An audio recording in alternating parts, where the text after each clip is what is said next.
Hello students, welcome back to Arul spoken English. இந்த கிளாஸில் நம்ம என்ன பார்க்க போகிறோம் அப்படின்னா வெர்ப்ஸ் இன்ட்ரோடக்ஷன், அதாவது வினைச்சொல் அறிமுகம். அதுக்கு முன்னாடி நான் கொஞ்சம் சில விஷயங்கள் உங்களுக்கு சொல்லிடுறேன். அதாவது நான் எடுக்கிற கிளாஸ்லாம் கொஞ்சம் லென்த்தியாக இருக்குது அப்படிங்கிற மாதிரி நீங்கள் ஃபீல் பண்ணுவீங்க. அது ஏன் லென்த்தியாக இருக்குது அப்படின்னு சொல்லி உங்களுக்கு தெரியணும். ஏற்கனவே உங்கள் பிரெயினில் தமிழ்ங்கிற லாங்குவேஜ் இருக்குது.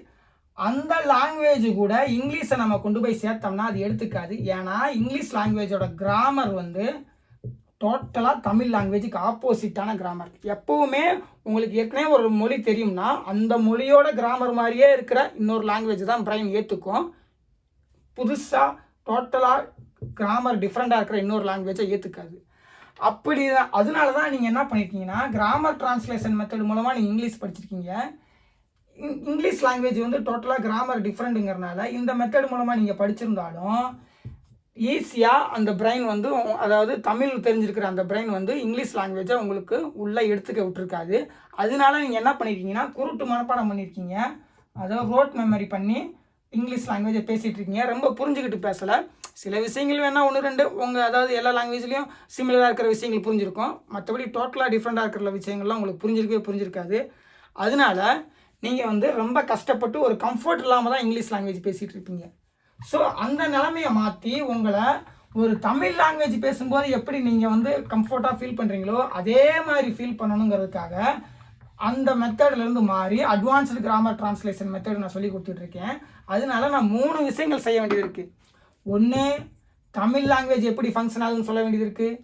ஜிடிஎம் எப்படி உங்களுக்கு ஹெல்ப் பண்ணலான்னு சொல்ல வேண்டியது இருக்குது.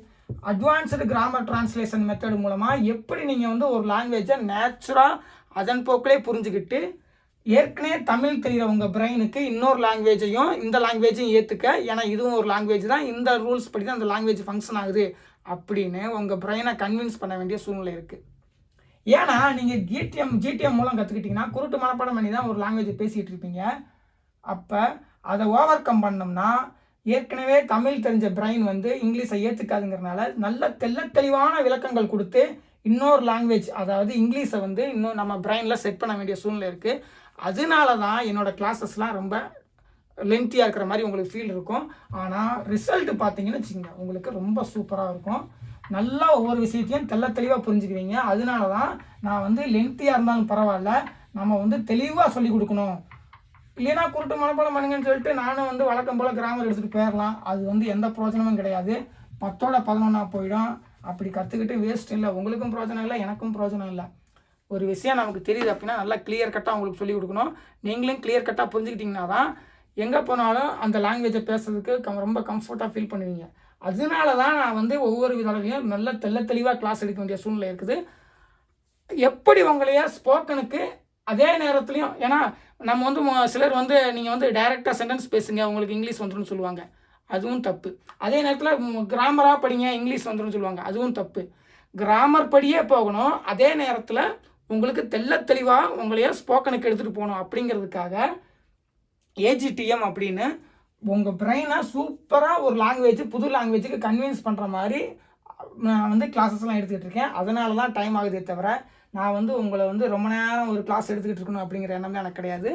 ஆனால் ஒரு டாப்பிக்கை பற்றி தெளிவான விளக்கங்கள் கொடுக்கும்போது தான் நம்ம பிரெயின் ஈஸியாக அதை அடாப்ட் பண்ணிக்கும். அப்படிங்கிறனால நான் ஒவ்வொரு விளக்கங்களும் கொடுத்துக்கிட்டு இருக்கேன். ஓகே, எனக்கு உங்களை மொக்க போடணும் அப்படிங்கிற எண்ணம்லாம் கிடையாது. ஓகே, இப்போ நம்ம என்ன பார்க்க போகிறோம்னா வெர்ப்ஸ் இன்ட்ரோடக்ஷன், அதாவது வினைச்சொல் அறிமுகம் தமிழில் சொல்லலாம்.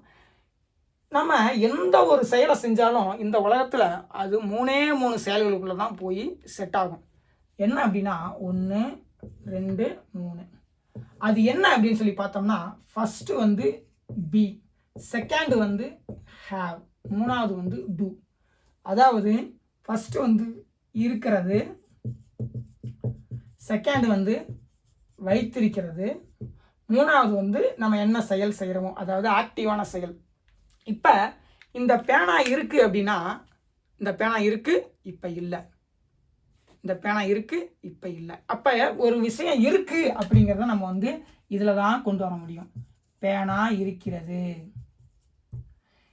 நான் வாத்தியாராக இருக்கேன், ஐ எம் அ டீச்சர். அப்போ இருக்கிறதுல தான் கொண்டு வர முடியும். I am a teacher. இதே இந்த பேனாவை நான் வச்சுருக்கேன், அப்படிங்கிறத நம்ம இதில் கொண்டு வர முடியாது. ஏன்னா இது வந்து இருக்கிறத மட்டும்தான் பேசும், வச்சிருக்கிறத பேசாது.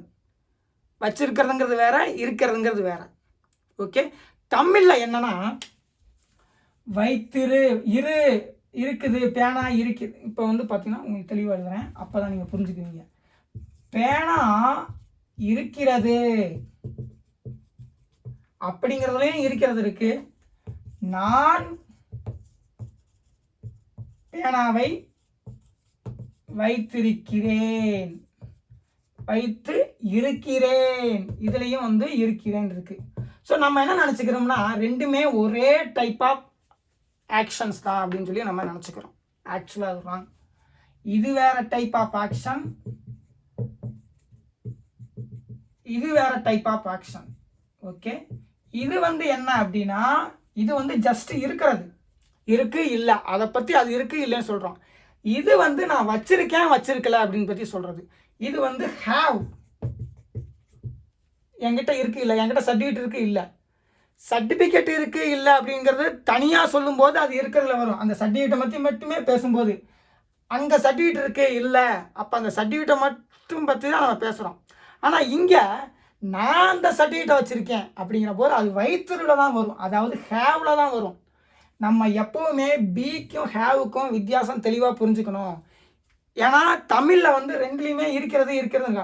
அங்கே ஒரு சர்டிஃபிகேட் இருக்குது, அந்த சர்டிஃபிகேட்டை நான் வச்சுருக்கேன் அப்படின்னு தமிழில் இருக்கிறதுக்கும் பி சொல்லும்போதும், அதாவது இங்கிலீஷை பொறுத்தவரைக்கும் பி சொல்லும்போதும் இருக்கிறேங்கிறதுக்கு, நான் அந்த சர்டிஃபிகேட்டை வச்சுருக்கேன்னு சொல்லும்போது அதுலேயும் அந்த வச்சிருக்கிறேங்கிறதுலாம் இருக்கிறேங்கிறது இருக்குது.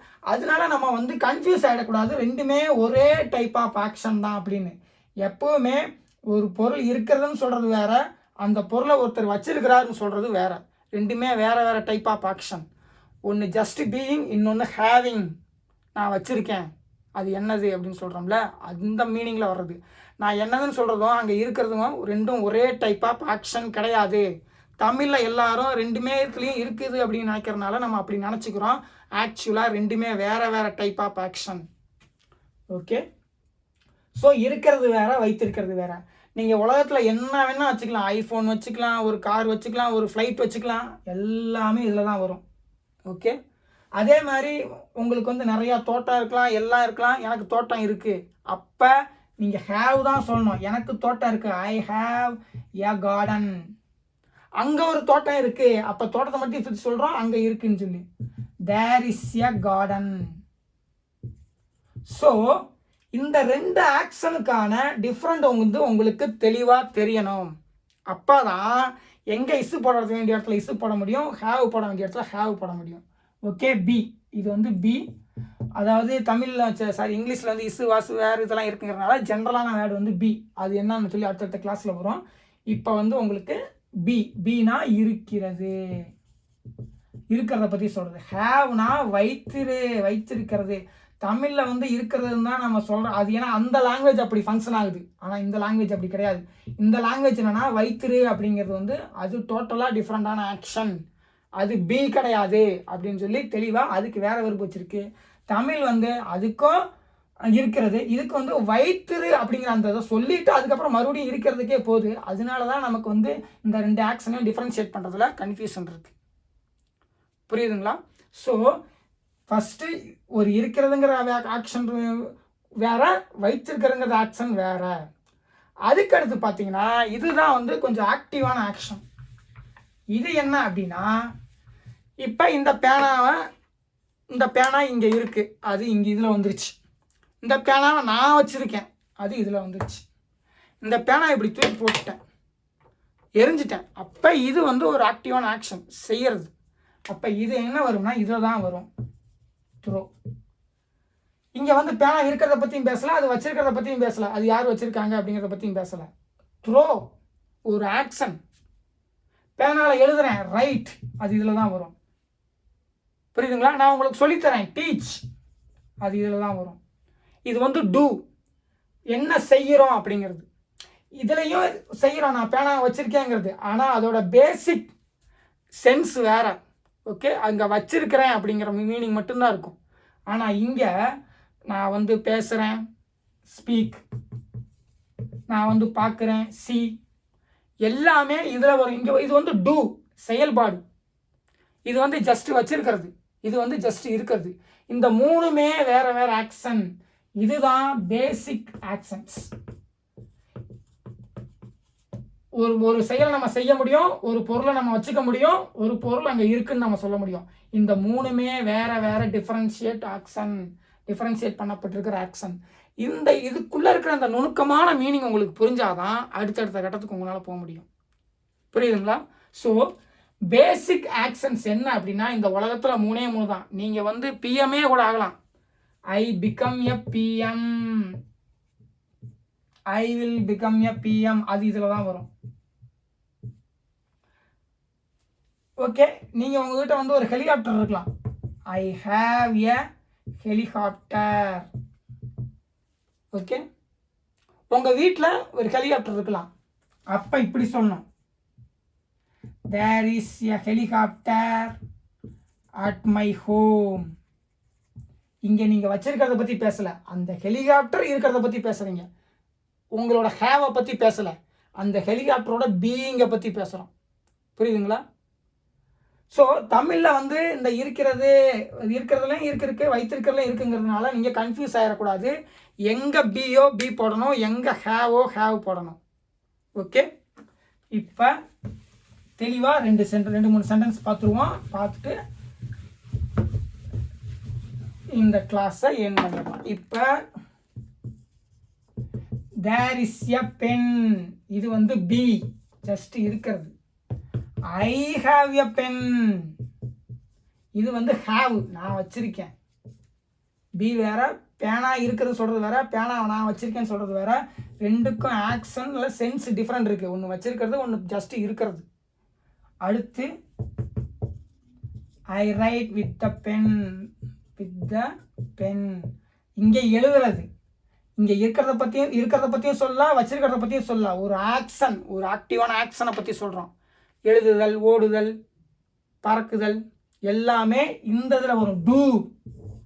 ஓகே, நம்ம தெரிஞ்சுக்க வேண்டியது பி, ஹேவ், டூ. இந்த மூணுமே டிஃப்ரெண்டான பேசிக் ஆக்ஷன்ஸ். அதுதான் நம்ம தெரிஞ்சுக்கணும். அதுதான் இந்த கிளாஸோட பர்பஸே. இதில் இருந்து தான் நம்ம ஆரம்பிக்கணும். ஆனால் எடுத்த உடனே ப்ரெசன்ட் டென்ஸ் வெர்புனா கம், கேம், கம் அப்படிலாம் போகக்கூடாது. ஃபஸ்ட்டு ஒரு வெர்புனா, ஒரு வினைனா, அந்த வினையில் மொத்தம் 3 வினை இருக்குது. எல்லா மனிதர்களும் மேக்சிமம் 3 செயல் தான் செய்ய முடியும். நீங்கள் என்ன செயல் செஞ்சாலும் அது இதுக்குள்ளே தான் வரும். நான் பிஎம்மாக இருக்கிறேன், ஐ ஆம் அ பிஎம் ஆஃப் இந்தியா, ஐ ஆம் த பிஎம் ஆஃப் இந்தியா. அப்போ நீங்கள் இருக்கிறத பற்றி சொல்கிறீங்க, அப்போ இதில் வந்துடும். நீங்கள் எவ்வளோ பெரிய இதாக வேணா இருக்கலாம். நீங்கள் ஹேவ் பற்றிங்களா, என்கிட்ட 1 கோடி பணம் இருக்குது, ஐ ஹாவ் 10 crores. 10 கோடி வச்சுருந்தாலும் ஹேவில் வந்துடும்.